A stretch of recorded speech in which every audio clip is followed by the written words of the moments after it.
Hey everyone, welcome back and happy Friday. Okay, guys, so welcome back to Up and Adam Channel 2, where we're bringing you all of the extra coverage, and that's exactly what we intend to do. We have Melissa and Joe Gorga to cover, and also Lisa Hochstein, however you say her last name, it doesn't matter because we're still talking about her. So, oh, yeah, there's just a lot. There's a lot. I'm thinking about it. Yeah, we're going to break into it. Smash that like button, show some love. If you're not subscribed, get subscribed. Don't forget to hit that notification bell and let's jump right in.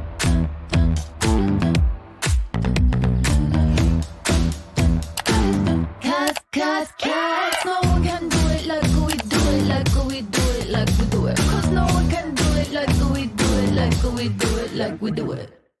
Okay, guys. So you know that we talked a little bit about the Joe Gorga. We shared the video of, I mean, it was quite the video.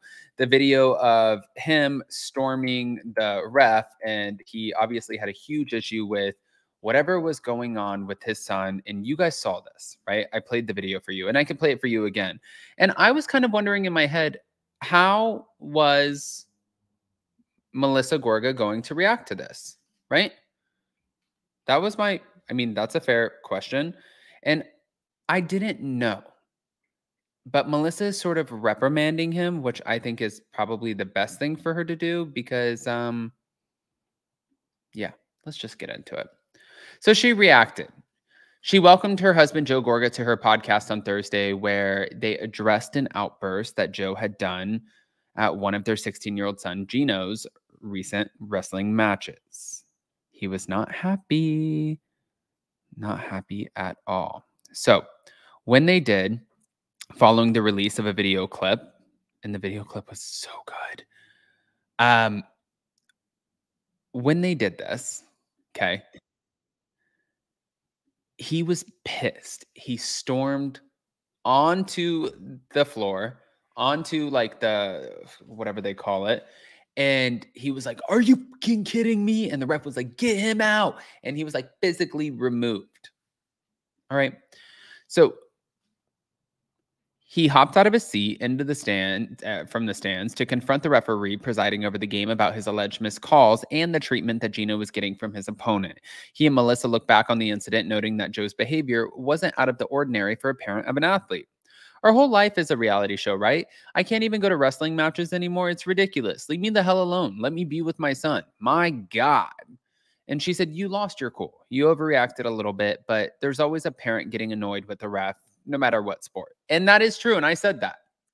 So, according to Joe and Melissa, feuds between parents and refs happen almost every match. But because Joe is on a television show, his outburst was recorded. While Joe didn't appreciate being filmed, Melissa said that she was happy about Gino's, the way that he handled the incident.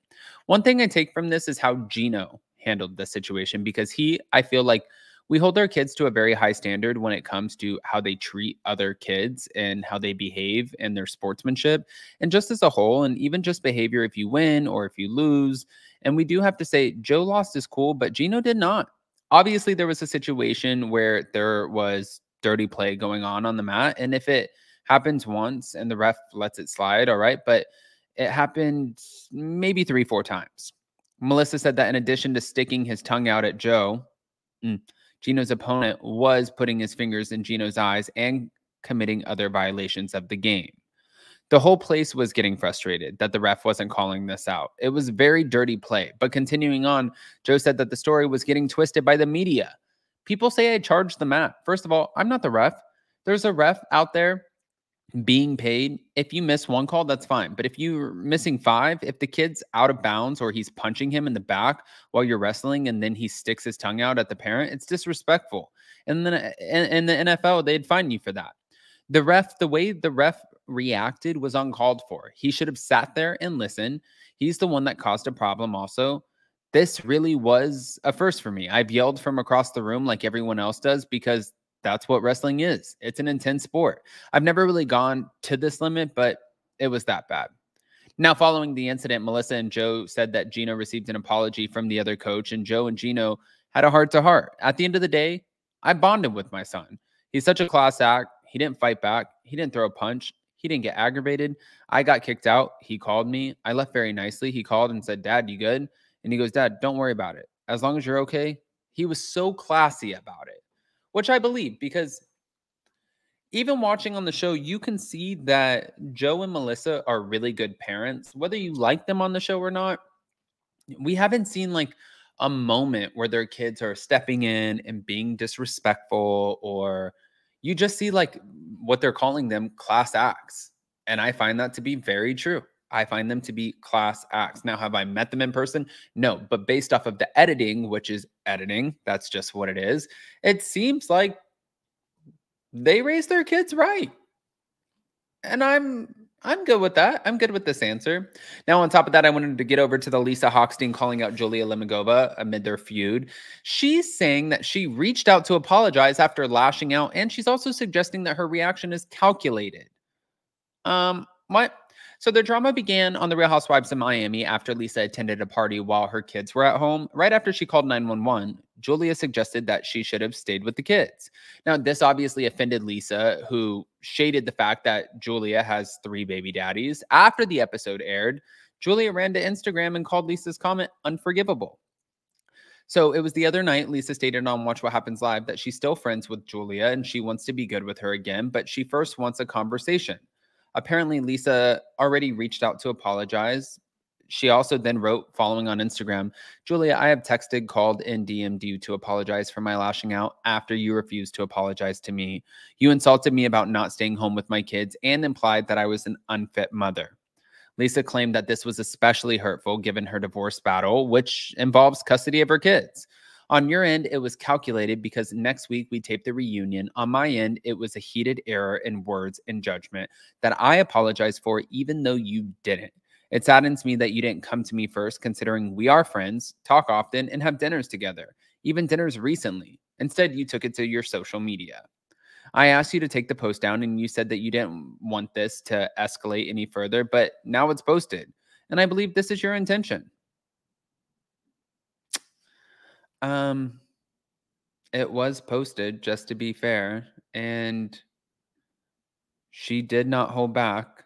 So I'm gonna bring this up for you guys and see what you guys think. But what a freaking shit show. Here we go. Julia said, "Thank you at rhom.bravo for bringing my attention to the hateful way Lisa spoke about me and my children. I did not hear this comment during the Mamacita brunch, or it would have been addressed immediately. Attempting to frame the way my children came into this world as anything but joyful blessings is disgusting and impermissible. The unspeakable viciousness of invoking the memory of my late son is an attempt to attack me. Well, that's unforgivable." Now, that's when obviously Lisa said, Julia, I've texted you, I've called you, I've done all of the things. Honestly, I just want to know what you guys think. Go ahead and comment below. Pop off. Who's in the wrong here? Is it Julia or is it Lisa? Is it Joe or is it the ref?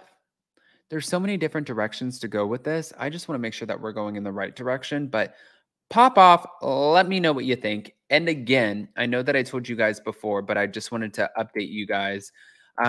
We are doing a giveaway on our podcast. So if you guys haven't checked it out, we're giving away one of our favorite little products for our skincare, Blumine, which is absolutely amazing. It's a $150 value.